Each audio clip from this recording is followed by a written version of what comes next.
하는 이유가 무엇인가?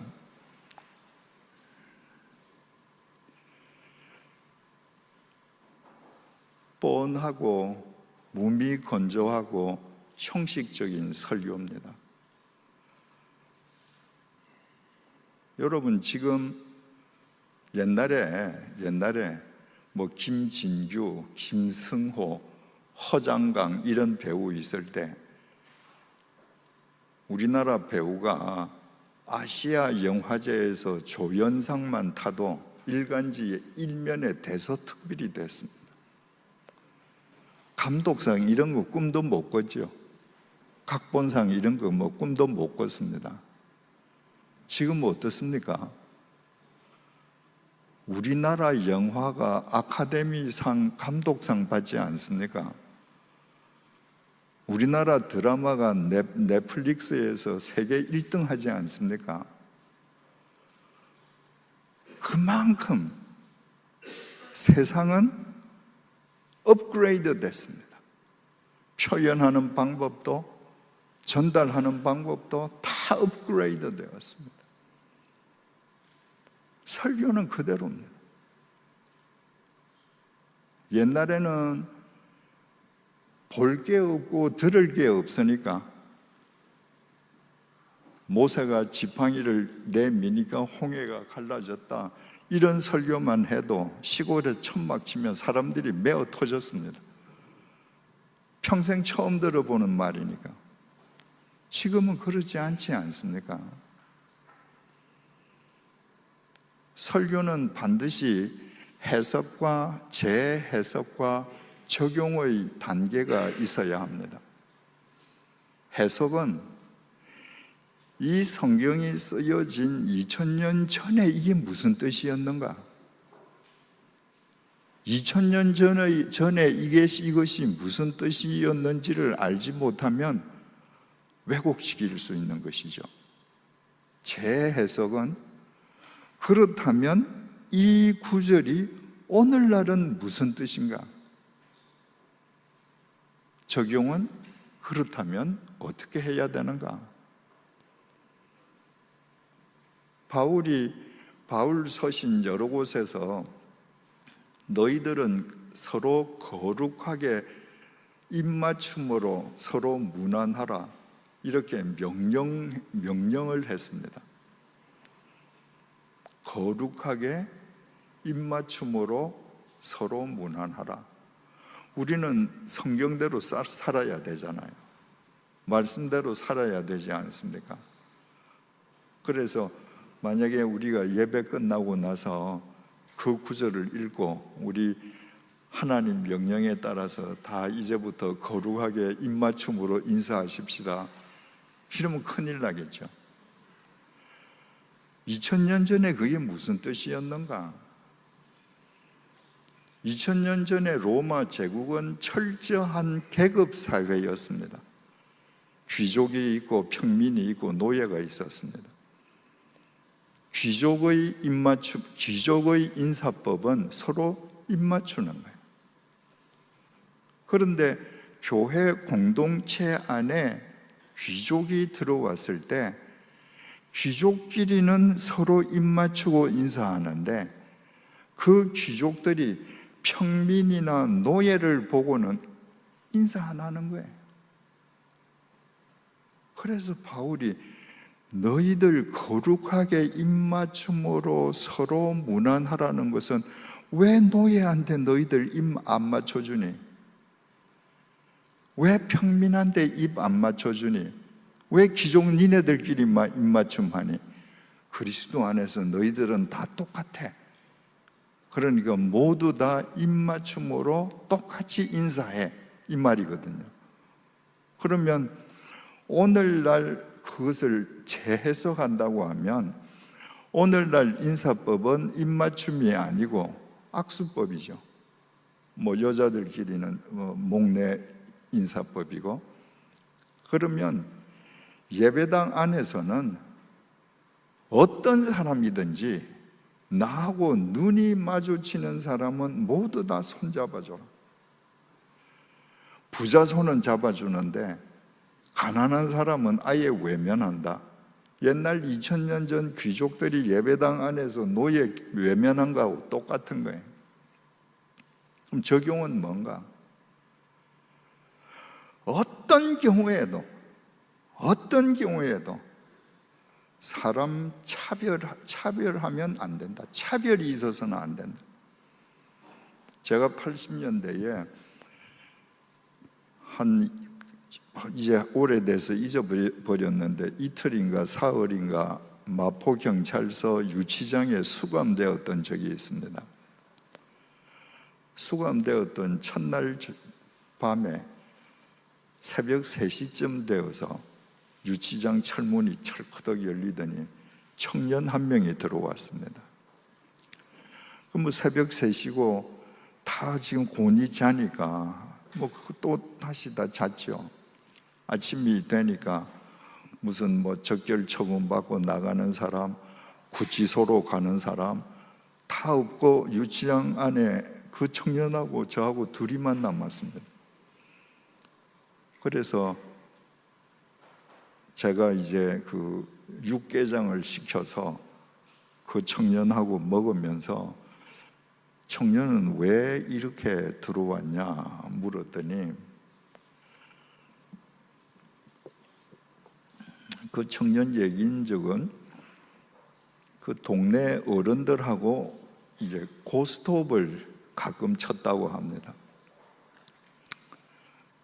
근데 그 전전날인가 그 동네 어른들하고 고스톱을 치다가 싸움이 붙은 거예요. 그래서 그 동네 어른 한 명이 이 청년을 이제 치고 완력으로 올라타서 주먹으로 치는데 이러다가는 내가 죽겠다 라고 생각하는 순간에 손을 뻗었는데 고스톱을 치면서 과일을 깎아 먹던 과도가 손에 잡힌 거예요. 이 어른이 막 치고 자기를 이제 막 압박하려고 이렇게 내려줘오니까 칼을 갖다 댔는데 그냥 그 순간에 그분의 심장이 찔린 거예요. 그냥 피가 철철철 흐르고 하니까 맨발로 도망을 갔습니다. 막 정신없이 도망을 가서 보니까 시외버스 터미널이었습니다.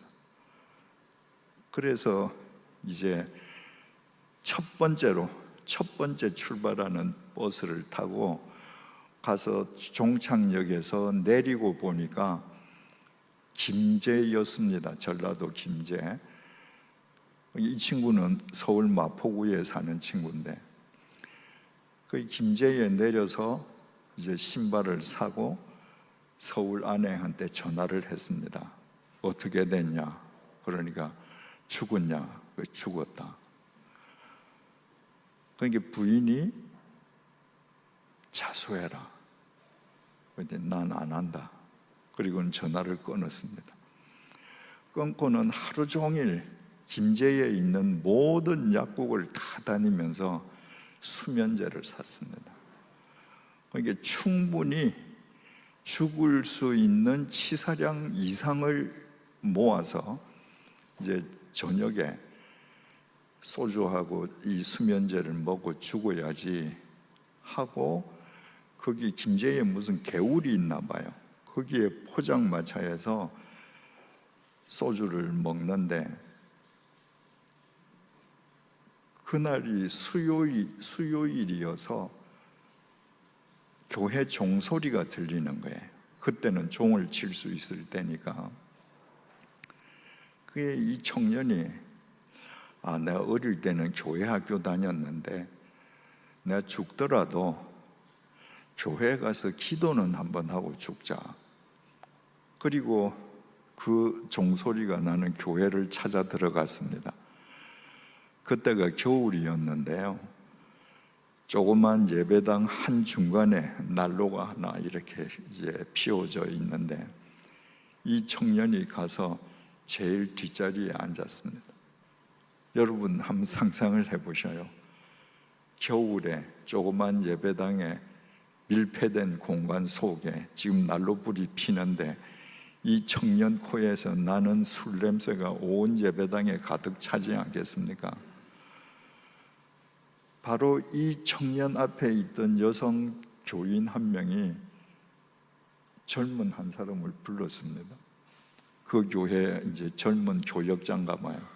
뭐라고 기속말로 했더니 이 청년이 지금 목사님 앞에서 설교를 하는데 저 앞에 서서 이 청년만 쳐다보고 있는 거예요. 술꾼이 하나 들어왔으니까 기도 시간에 누구 백을 훔쳐가는지 뭐 하는지 감시하는 거예요. 이 청년은 지금 죽으려고 하는 청년입니다.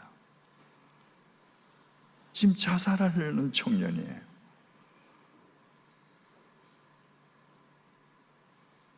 지금 죽기 전에 기도 한번 하고 싶어서 예배당에 들어갔습니다.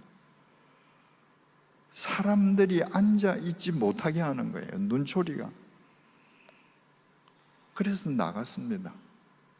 나가고는 다시 소주를 사고 여인숙에 들어가서 소주를 다 먹고 마지막 남은 그 소주를 하고 그 수면제를 다 털어 먹었습니다. 자기 이제 죽는 거죠.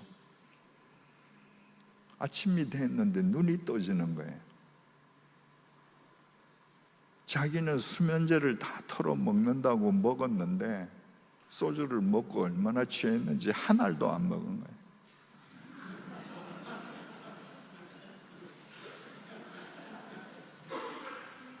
그래서 이 친구가 이게 내가 죽지 않을 팔자인가 보다. 그리고 아내에게 전화를 했습니다. 나 지금 돈이 떨어졌는데 나 돈 좀 줘라. 그때는 뭐 온라인 시스템이 없으니까 아내가 그래 내 돈 가지고 갈 테니까 대구역에서 만나자. 그리고 아내가 마포경찰서를 가서 내 남편 만나러 지금 가는데 남편 잡아라.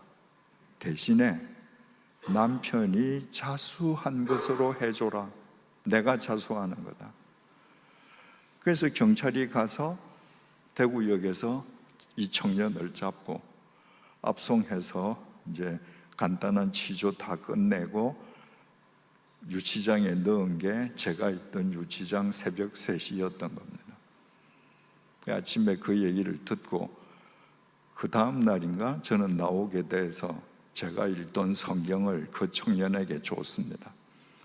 아내가 자수한 것이 그 사정이 가만히 돼서 몇 년 형을 살고 제가 목회하던 교회 교인으로 출석을 했었습니다. 여러분 생각해 보셔요. 김제에 있는 그 교회가 어떤 교회인지 모르지만 그 교회는 그 청년을 차별했습니다.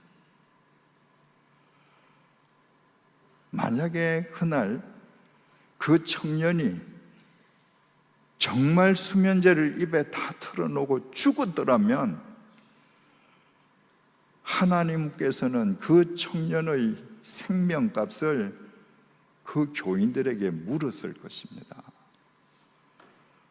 이게 너희는 거룩하게 입맞춤으로 서로 무난하라는 겁니다.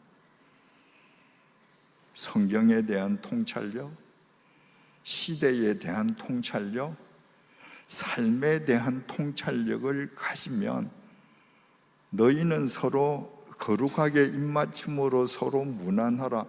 이 짧은 한 구절을 가지고도 우리는 우리 자신을 되돌아보고 사람들이 자기 자신을 되돌아보게 하는 설교를 얼마든지 할 수 있습니다. 우리가 설교하는데 그 설교의 궁극적인 목표가 어디에 있는지는 제사의 책, 예배의 책인 레위기 1장에 상세하게 기록이 되어 있습니다. 한번 들어보세요. 레위기 1장 1절에서 3절입니다. 여호와께서 회막에서 모세를 부르시고 그에게 말씀하여 이르시되 이스라엘 자손에게 말하여 이르라. 너희 중에 누구든지 여호와께 예물을 드리려거든 가축 중에서 소나 양으로 예물을 드릴지니라. 그 예물이 소의 번제이면 흠 없는 수컷으로 회막 문에서 여호와 앞에 기쁘시게 받으시도록 드릴지니라. 자, 1절부터 3절은 총론입니다. 이제 4절입니다. 그는, 옛날 개역 성경에는 주어가 빠져 있었습니다. 누구를 가리키는지 모르게 되어 있었습니다. 지금 개정 개역 성경에는요, 주어가 회복되어 있습니다. 그는 제사를 드리는 사람입니다. 제사자는 번제물의 머리에 안수할지니 그를 위하여 기쁘게 받으심이 되어 그를 위하여 속죄가 될 것이라. 제사를 드리는 사람은 자기가 바치는 제물 소 머리 위에 손을 얹고 안수하는 거예요. 안수의 의미가 뭔지 다 아시잖아요. 죄의 전가입니다. 하나님, 제가 이런 죄를 지었습니다. 하나님 앞에서 죄의 삭은 사망이기에 내가 죽어야 되지만 나 제 대신에 이 제물을 바칩니다. 이 제물을 받으시고 나를 살려주소서. 이게 안수기도입니다. 5절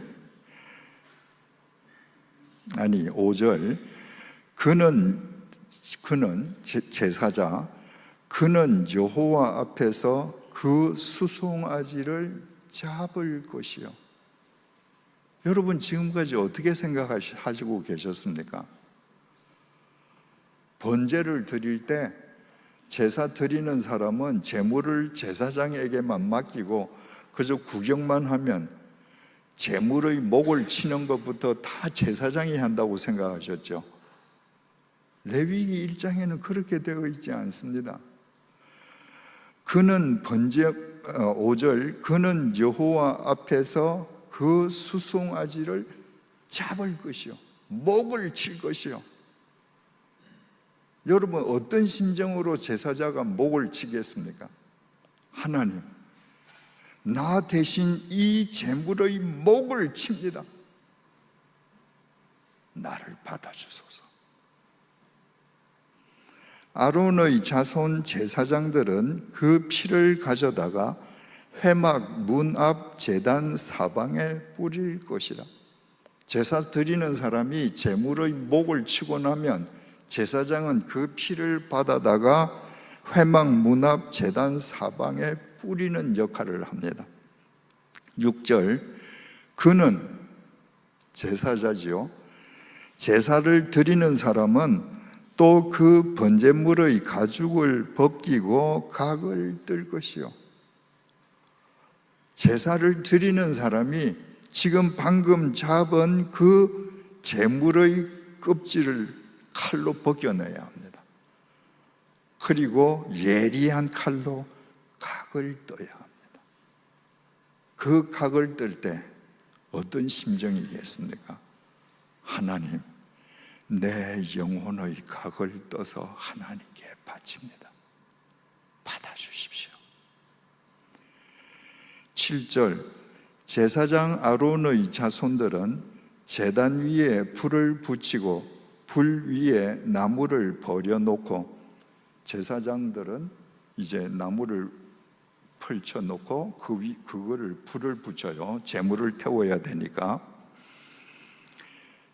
8절 아론의 자손 제사장들은 그 뜬 각과 머리와 기름을 제단 위의 불 위에 있는 나무에 버려 놓을 것이며, 방금 제사 드리는 사람이 제물을 잡고 껍질을 벗겨서 그 살코기를 다 각을 뜨지 않았습니까? 그 뜬 각을 제사장이 불 위에 놓아서 그 화재, 향기로운 냄새가 하나님께 상달되도록 하는 역할을 제사장이 해야 돼요. 그러니까 제사자 혼자서는 제사가 안 되는 거죠. 재물만 잡아서는 안 되는 거죠. 제사장이 이것을 태워서 하나님께 이르게 해줘야 되는 겁니다.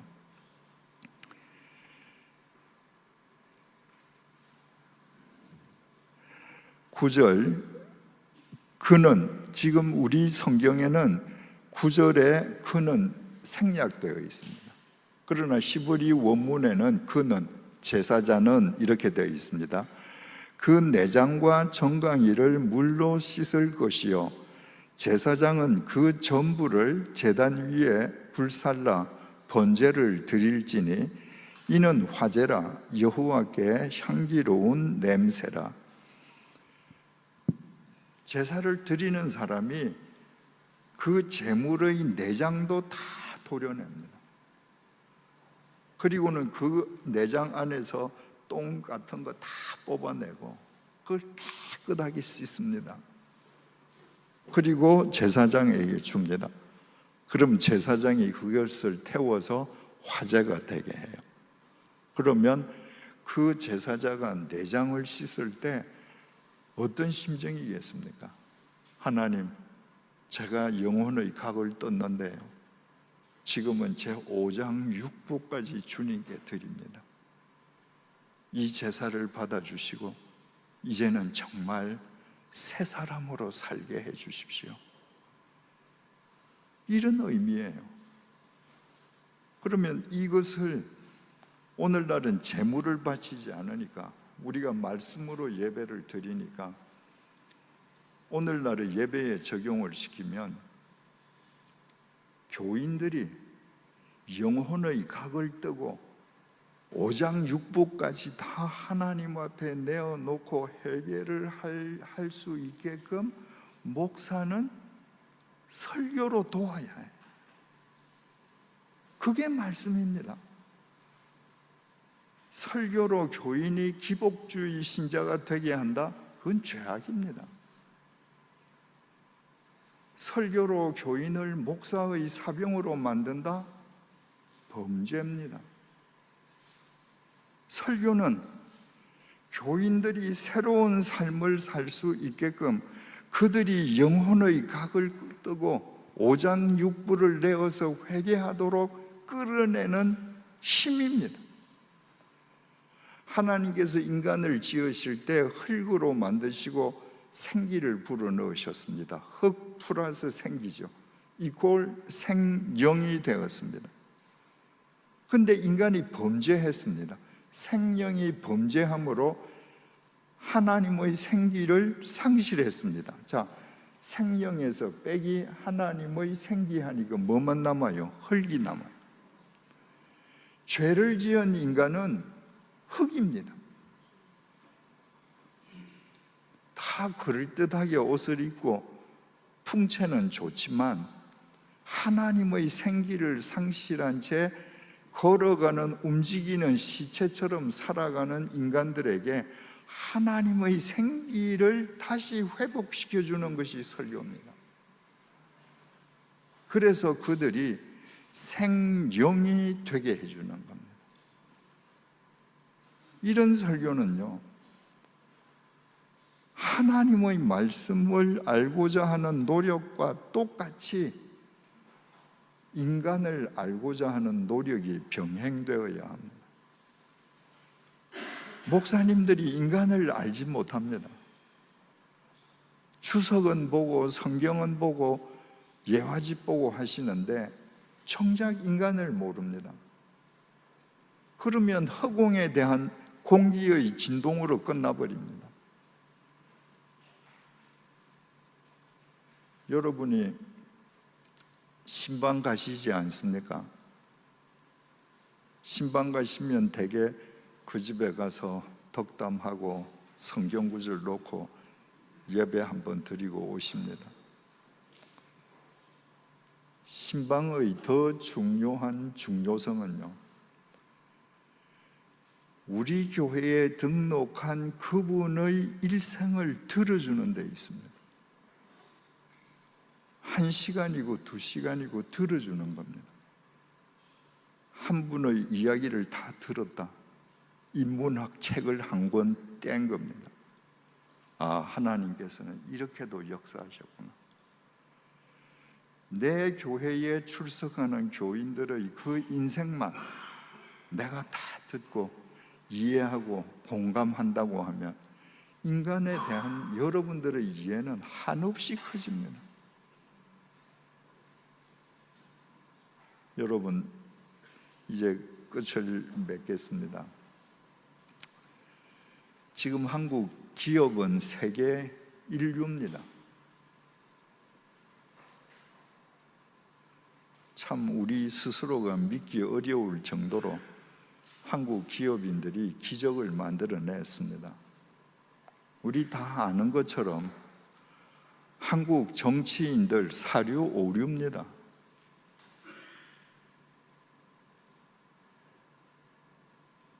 왜 한국 정치 이렇게도 엉망입니까? 정치하는 정치인들이 사류 오류이기 때문입니다. 목사님들은 어떠신가요?